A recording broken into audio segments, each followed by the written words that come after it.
Va ora in onda Liberamente, variazioni e scorribande con Giovanni Sallusti. Eccomi qua.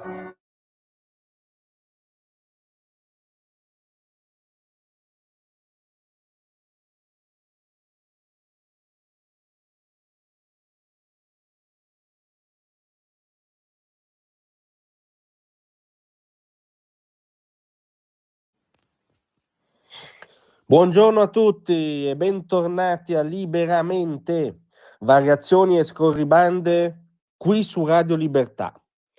Scusate, ma davvero si è dibattuto attorno alla domanda se arrestare o meno il presidente dello Stato ebraico Benjamin Netanyahu alle commemorazioni per la liberazione di Auschwitz? Questa è l'ultima notizia pazzotica della contemporaneità. Il 27 gennaio, come sapete, è il giorno della memoria, giorno di fondamentale importanza perché ricorda uno degli abissi del Novecento e dell'umano, giorno in cui purtroppo c'è anche molto sfoggio di ipocrisia, nel senso che tutti coloro che attaccano, criticano anche violentemente gli ebrei vivi si ritrovano a solidarizzare giustamente con la tragedia degli ebrei morti, ma come dire appunto mostrando una contraddizione poi con la loro quotidianità.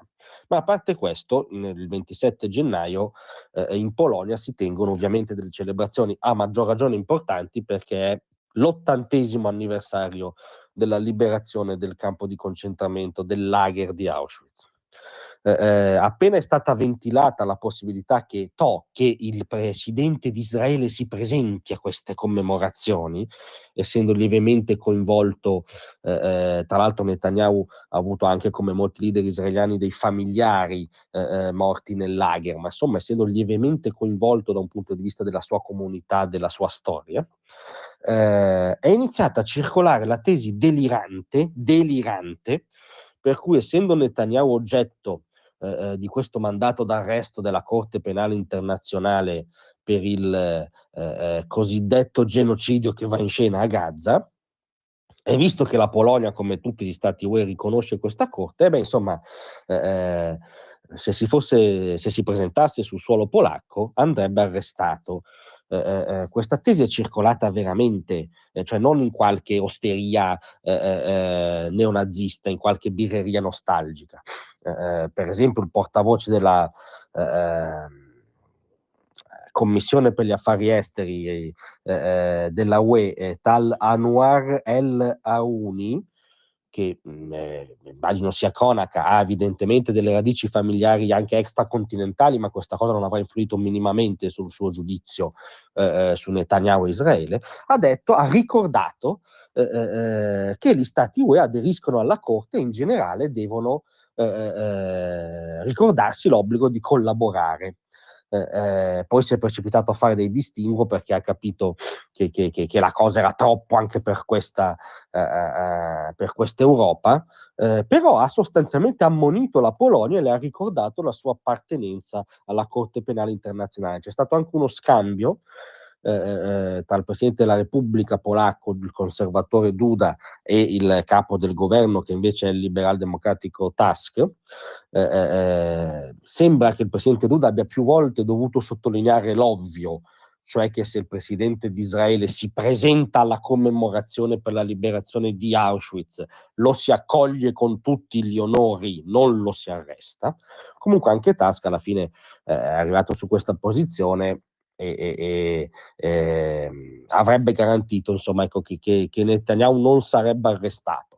Tra l'altro al momento, forse anche per queste voci deliranti, non è affatto sicuro che Netanyahu si presenti, potrebbe mandare un delegato, un rappresentante, anche un ministro del suo governo, ma a noi questo poco importa. A noi importa l'enormità.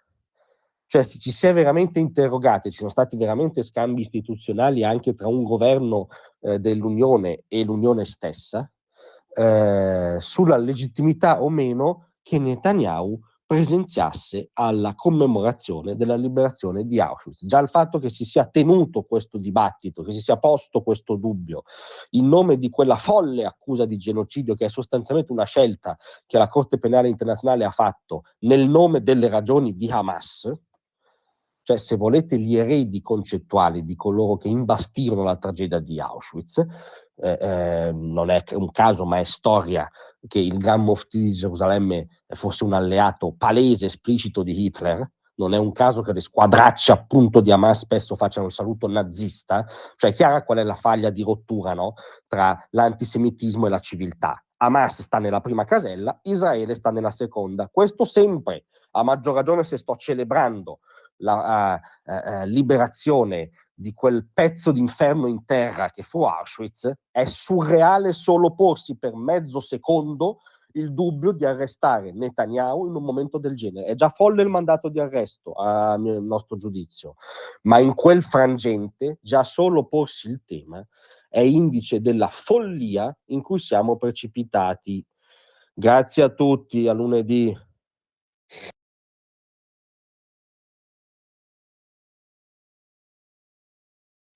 Tra un manifesto e lo specchio